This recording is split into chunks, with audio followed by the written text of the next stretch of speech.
Salut les doves, j'espère que vous allez bien. Aujourd'hui, on va parler du Ballon d'Or et plus précisément des Français capables, en tout cas théoriquement, de le remporter. J'en vois trois. Kylian Mbappé, Antoine Griezmann et Raphaël Varane. Je vous propose de décortiquer, on va dire de manière assez sommaire, chaque cas et au final de trancher est-ce qu'un Français peut remporter le Ballon d'Or cette saison. Vous êtes prêts? Allez, c'est parti.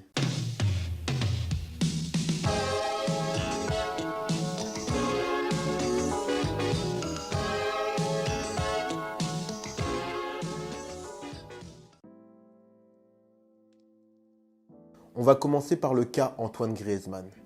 Ces derniers temps, il a fait pas mal de sorties médiatiques en se prétendant au niveau d'un Lionel Messi ou d'un Cristiano Ronaldo.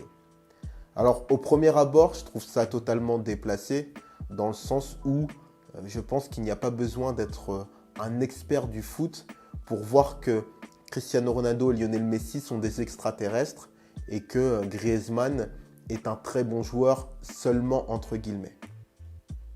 Et le problème, en fait, c'est que ces dernières années, étant donné que Lionel Messi et Cristiano Ronaldo ont monopolisé le Ballon d'Or, on se dit toujours que celui qui va passer après eux devra être exceptionnel. Alors qu'en fait, à la base, le Ballon d'Or, c'est uniquement sur une saison.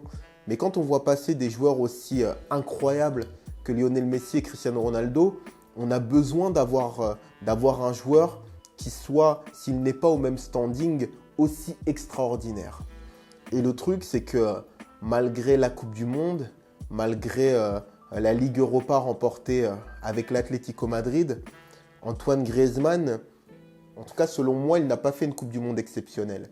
Et puis son rôle en fait un peu hybride ne permet pas véritablement de cerner ses qualités. Honnêtement, moi je ne lui donnerai pas le Ballon d'Or. Alors je sais que ça peut paraître un peu sévère, mais vous savez, je suis rarement d'accord avec Sergio Ramos, mais quand il a fait sa sortie dans la presse pour montrer à quel point c'était déplacé de la part de Griezmann de se prétendre, on va dire, potentiel candidat au Ballon d'Or et l'égal des plus grands, effectivement, j'étais d'accord avec lui. Mais d'un autre côté, le Ballon d'Or, c'est devenu aussi une affaire politique. Il faut pouvoir, entre guillemets, faire une campagne. Et c'est, on va dire, à ce niveau-là que je comprends Antoine Griezmann. C'est-à-dire que s'il ne met pas dans l'imaginaire des votants le fait qu'il est un candidat crédible pour le Ballon d'Or, je pense qu'inconsciemment, il va passer un peu au travers, dans le sens où ce n'est pas une forte personnalité. Ce n'est pas quelqu'un, je pense, en dehors de la France, qui pèse dans le monde du football. Donc, je peux comprendre ça. Mais si je devais clore avec le cas Griezmann, pour moi, il lui manque ce côté exceptionnel pour pouvoir remporter le Ballon d'Or. Et comme je l'ai dit, pour moi, lors de cette Coupe du Monde, il n'a pas pesé suffisamment. Voilà.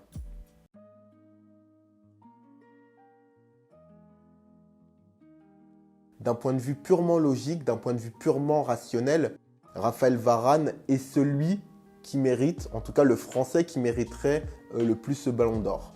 Coupe du Monde, Ligue des Champions, Real Madrid, voilà. Le problème est que dans le foot moderne, évidemment, ce sont davantage les joueurs offensifs qui remportent le Ballon d'Or. On a vu qu'un Paolo Maldini ne l'a pas eu et finalement, il faut remonter à Fabio Cannavaro pour voir un défenseur avec le Ballon d'Or. Et puis, un peu comme Griezmann, malgré le fait que Raphaël Varane est un défenseur de classe, eh ben, il n'a pas peut-être ce côté extraordinaire qu'on attend d'un Ballon d'Or en 2018, 2019, 2020. Bon, moi, je n'apprécie pas forcément un Sergio Ramos humainement, mais Sergio Ramos, il a le charisme, il a le leadership, il marque des buts. C'est quelqu'un avec du caractère. Et on se dit que finalement, ça ferait bizarre de voir un Raphaël Varane Ballon d'Or alors qu'un Sergio Ramos ne l'a pas eu. Même si, encore une fois, Raphaël Varane a fait une Coupe du Monde solide. Il a fait une saison bien plus qu'honorable, une très bonne saison avec le Real Madrid. Et avec l'équipe de France, il fait partie des tauliers. Mais Je sais pas, peut-être que dans l'imaginaire, il est un peu trop lisse pour avoir le ballon d'or, je ne sais pas.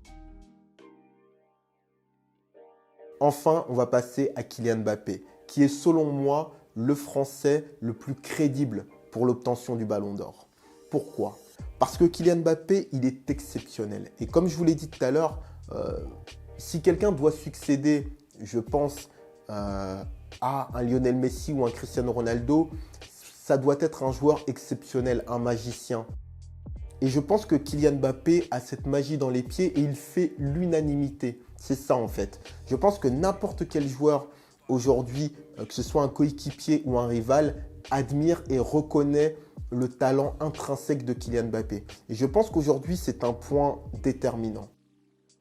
Alors évidemment, Kylian Mbappé, il lui manque peut-être le parcours, la victoire en Ligue des Champions. Mais si on regarde bien, en Coupe du Monde, il a pesé. Selon moi, et je vais vous le dire dans le blanc des yeux, c'était le seul véritable danger offensivement de l'équipe de France durant cette Coupe du Monde.